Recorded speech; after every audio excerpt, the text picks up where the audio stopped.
Contracorrente está de volta, você está assistindo aqui na TV Cidade Livre, canal comunitário de Brasília, um debate em torno desse livro recém-lançado, A Serpente Sem Casca, livro de autoria do ex-ministro Roberto Amaral, que está aqui conosco, ex-ministro da Ciência e Tecnologia do governo Lula, e que temos também aqui a presença no Contracorrente do outro ex-ministro do governo Lula, o embaixador Samuel Pinheiro Guimarães, foi ministro de Assuntos Estratégicos, que é um tema sempre presente nos nossos debates aqui. Mas por que nasceu, Roberto Amaral, a Frente Brasil Popular, a Frente Popular? Inclusive tem um capítulo aqui que você diz, ela é nacional, ela é popular e ela é democrática. O que dá origem à Frente Brasil Popular? A crise. A fundamentação da frente é tudo que nós falamos no primeiro bloco. Diante desta ameaça, que é uma ameaça forte, uma ameaça que tem base majoritária no Congresso Nacional, tem base na falência do sistema de partidos brasileiro, da falência dos partidos, tem base na fragilidade do movimento sindical brasileiro, tem base na crise do movimento social brasileiro, tem base na crise institucional. Nós temos hoje uma presidente da República isolada, com um Supremo que lhe é hostil.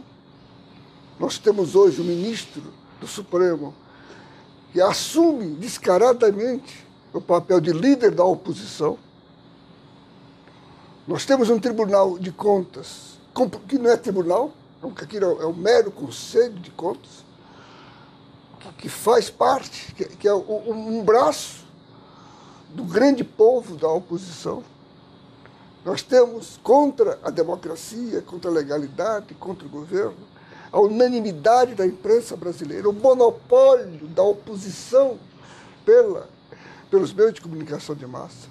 Não há precedente no Brasil, nem na campanha contra Getúlio, nem nos últimos dias de Jango, havia essa unanimidade, e não apenas unanimidade, a agressão,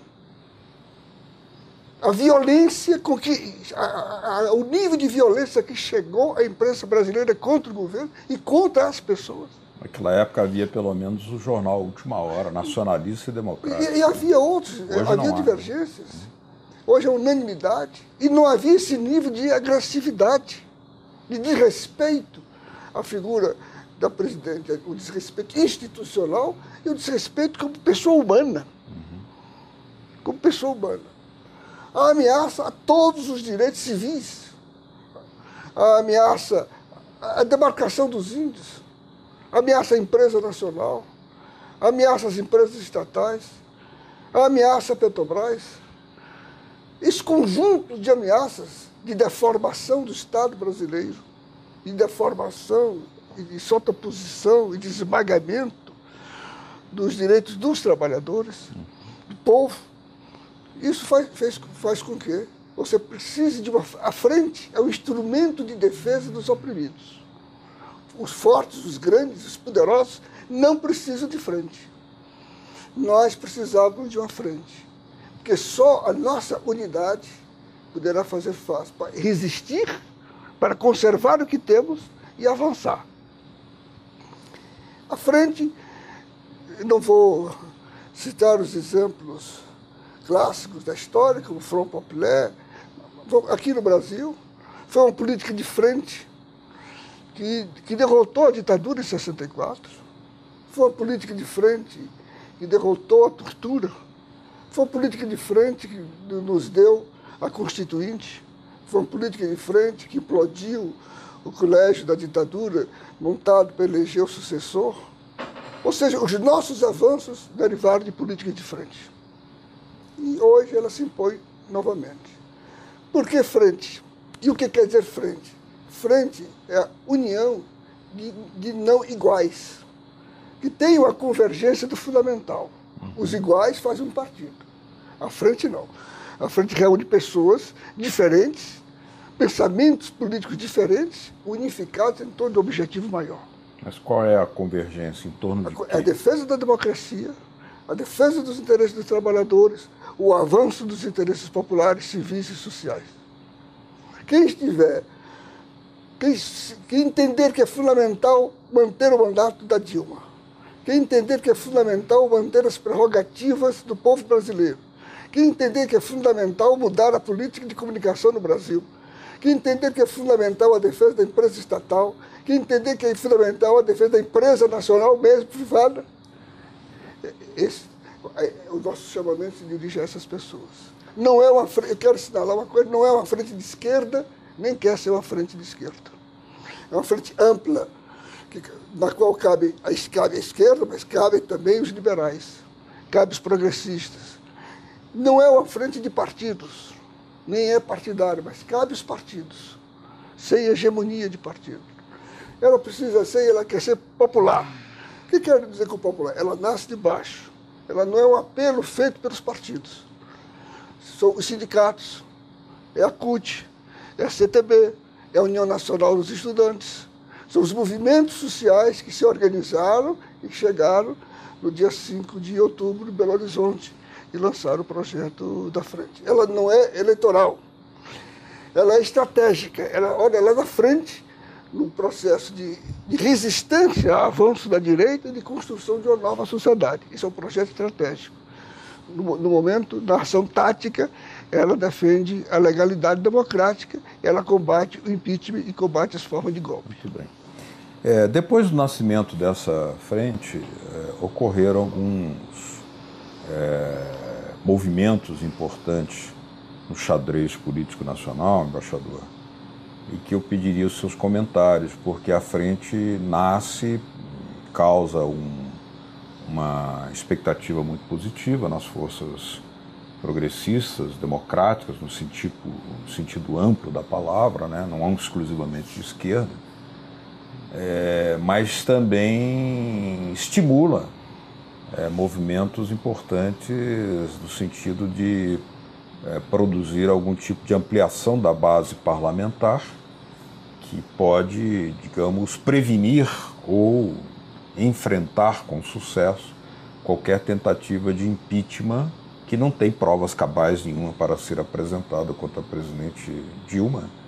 E aí vem o papel muito importante do ex-presidente Lula, porque ele foi notável a preocupação dele no sentido de evitar a continuidade de uma política de tensionamento ad infinito, que parecia estar acontecendo, substituindo com a sua providencial intervenção, participação democrática, evidentemente, na conformação de uma política que seja mais acessível à produção de alianças e entender o sentido indispensável das alianças.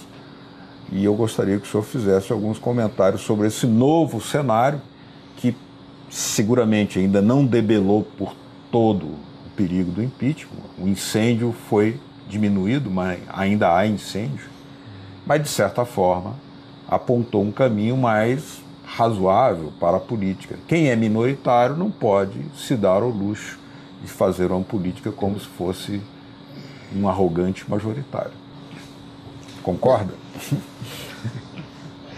Só o meu comentário é o seguinte, é que no sistema político brasileiro, né, se um partido não tem maioria na Câmara e no Senado, né,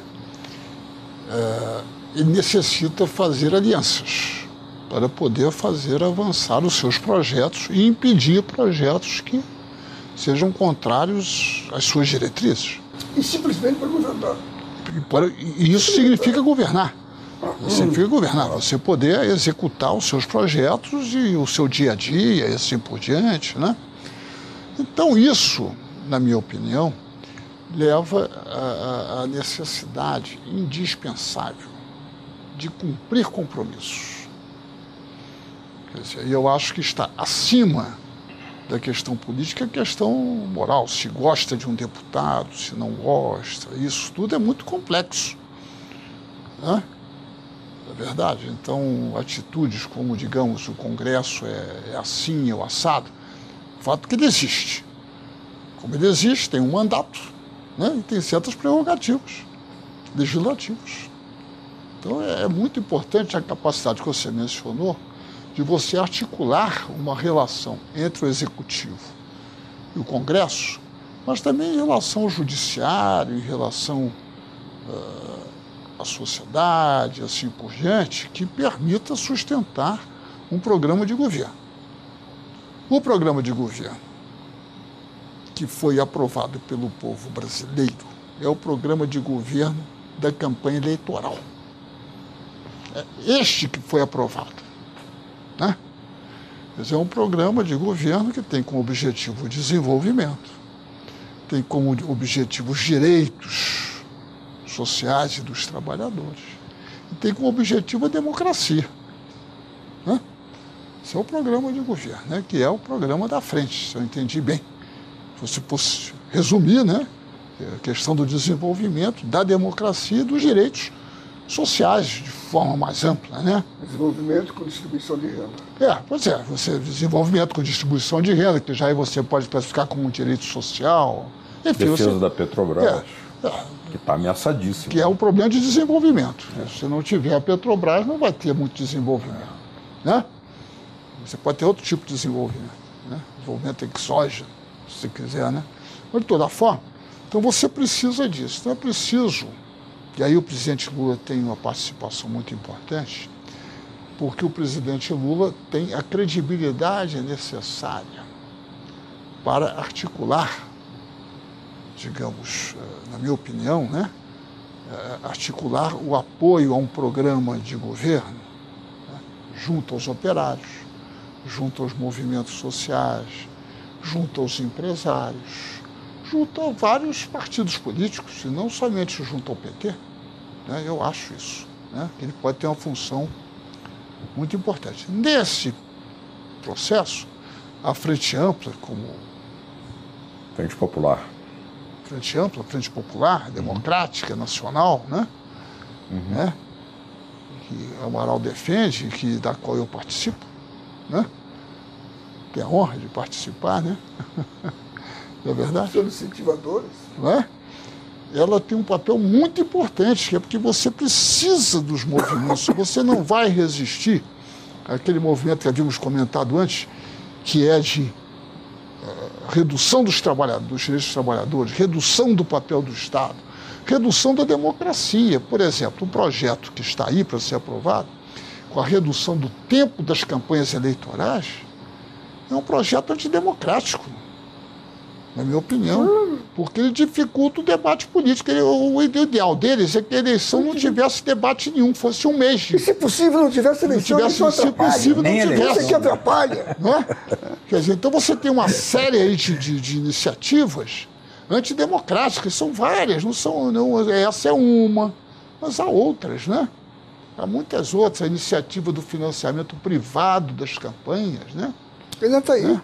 São várias iniciativas antidemocráticas, e várias iniciativas contra o desenvolvimento e várias iniciativas contra os direitos. Pô. Então, a Frente Popular, Democrática, Nacional, né?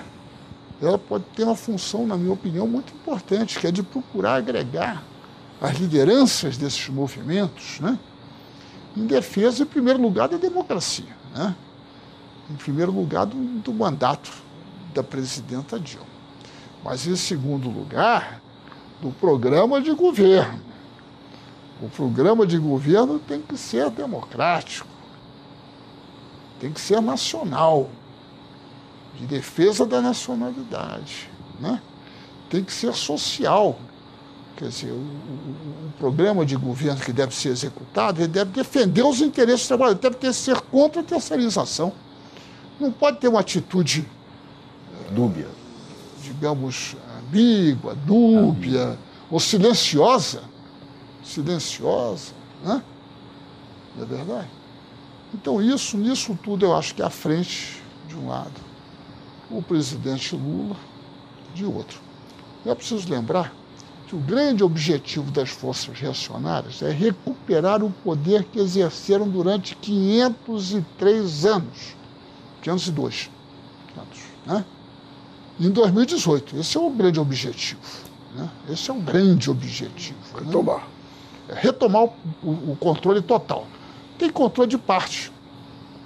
Mas tem uma fibrazinha que não tem o controle. Nem isso eles querem dar. Não querem, porque eles querem retomar o seu controle hegemônico, a sua situação de classe hegemônica e respeitada. Absoluta. E impositora das suas regras e dos seus, segundo eles, seus privilégios, se quiser. Por exemplo, retirar a Petrobras da função de operadora única isso do é um petróleo. Detalhe, isso prejudica profundamente um projeto de desenvolvimento. O Brasil como um todo. Né? Como um todo, porque afeta a indústria de bens de capital do Brasil, né? E assim por diante. Então você tem uma série de manobras, né? Então é preciso que o governo assuma um programa de governo que seja democrático, que seja a favor dos direitos sociais, que seja a favor do desenvolvimento. Mas isso, o governo sempre está sujeito à pressão que você mencionou, Roberto, da mídia, né? Da mídia, que reflete os interesses tradicionais. Né? Que nem sempre, ou quase sempre, não são os interesses nacionais. Não. É uma imprensa reflexa. Está com a cabeça lá do imperialismo. Nenhum interesse nacional. A imprensa é maiameira. Então você tem isso. Quer dizer, o governo sofre essa pressão permanente, essa coisa de que o mercado, né? O mercado, né? Esse camarada? Mercado. A gente não transa com ele na rua, Você não se encontra com esse camarada. Mas ele nunca cumprimentei esse camarada, mas ele manda em tudo. O mercado não gostou. Quando foi o jornal sai, o mercado não gostou de tal medida. O mercado teve medo disso. O mercado isso. Quem é esse camarada? O mercado está nervoso. O mercado Eu vou está dizer nervoso. quem são.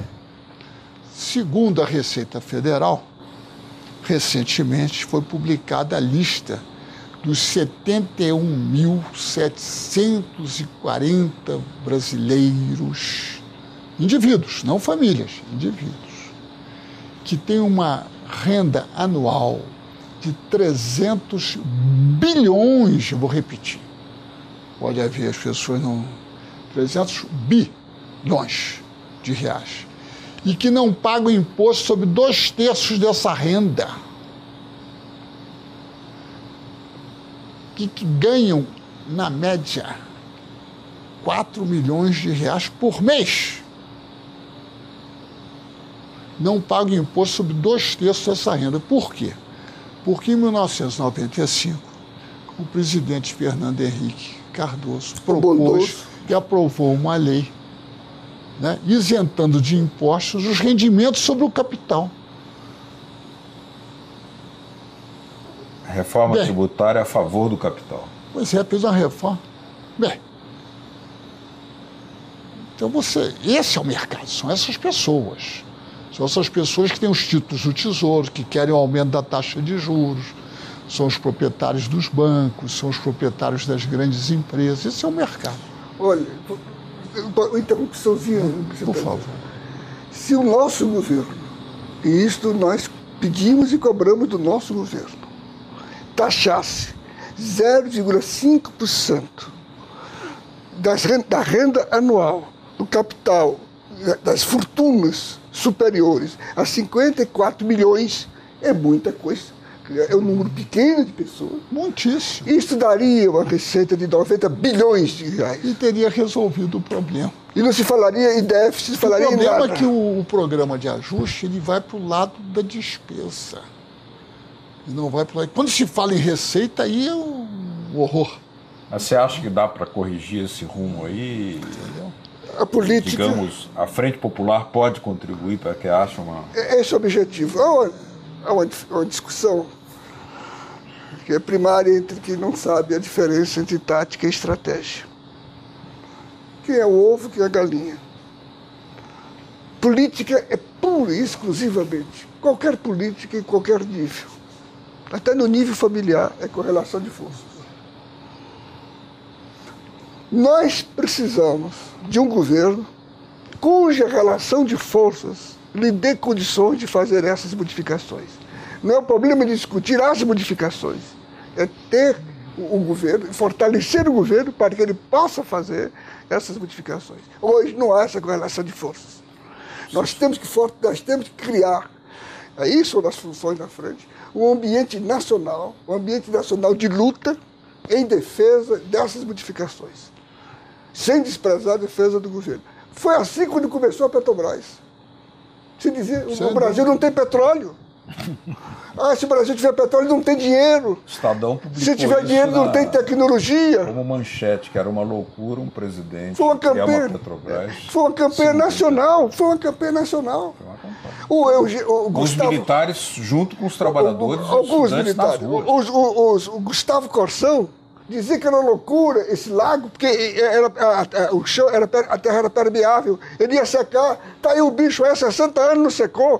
Foi uma luta nacional. Queria dizer o seguinte, que quando houve o enchimento do lago, o presidente Kubitschek telefonou, parece, mandou um telegrama para Gustavo Corsão comunicando que o lago estava... Encheu e não secou. Pois é. Mas, enfim, de toda forma, eu acho que a frente tem um papel de esclarecimento. Inclusive em torno da questão econômica. Quer dizer, o que está em jogo. Né? O que está realmente em jogo. E as informações. Eu queria completar aquilo que eu estava dizendo, que há só 2 países no mundo que não taxam o rendimento do capital. Um deles é o Brasil. Qual é o outro? Sudão. Estônia. 2 únicos países no mundo que não taxam o rendimento de capital. É preciso lembrar também, quando saiu primeiro uma matéria de 2 economistas do IPEA sobre esses dados. 3 dias depois, o jornal Valor publicou uma página inteira. E depois houve um silêncio total. Porque é tamanha a disparidade, tamanha a injustiça de pessoas que ganham 300 bilhões de reais por ano, não é a riqueza que eles têm. Eles têm como riqueza 1 trilhão e 200 bilhões. Certo? Então silenciou-se sobre isso, porque é óbvio que se há necessidade de um equilíbrio orçamentário, quer dizer, aliás, saiu um artigo do Dr. Benjamin Steinbrück interessante, que diz o seguinte, eu não li o artigo todo, mas basta o caput, que só se deve gastar o que se tem. As grandes empresas, em geral, usam crédito, né? Para serem criadas. Elas só gastam o que não tem. Então, mas isso é uma coisa extraordinária, porque isso diz o seguinte, só gasta o que tem significa cortar a despesa. Cortar a despesa significa cortar os programas sociais. É isto. Isto é que está em jogo. Quando a gente tem que alertar que há muitas receitas não taxadas. Simplesmente não taxadas, quer dizer, todo mundo paga imposto de renda. E esses indivíduos que são o mercado, que controla inclusive os jornais. Um trabalhador flanelinha que lava carro, ele compra uma caixinha de fósforo, claro, ele paga imposto. O mesmo que o cara que ganha essa renda aí enorme paga também. Quando compra uma caixinha de fósforo. Essa é a nossa democracia fiscal. Mas o interessante nisso foi o silêncio da imprensa em torno dessa questão. Não se falou mais. Saiu um dia, só vi no jornal Valor, talvez outros tenham saído. Bom, mas aqui nós estamos divulgando todas as informações. Gostaríamos... Esse órgão de imprensa. Gostaríamos de ter mais tempo e continuar, mas aqui não tem departamento comercial, mas nós precisamos encerrar, porque para compor a grade.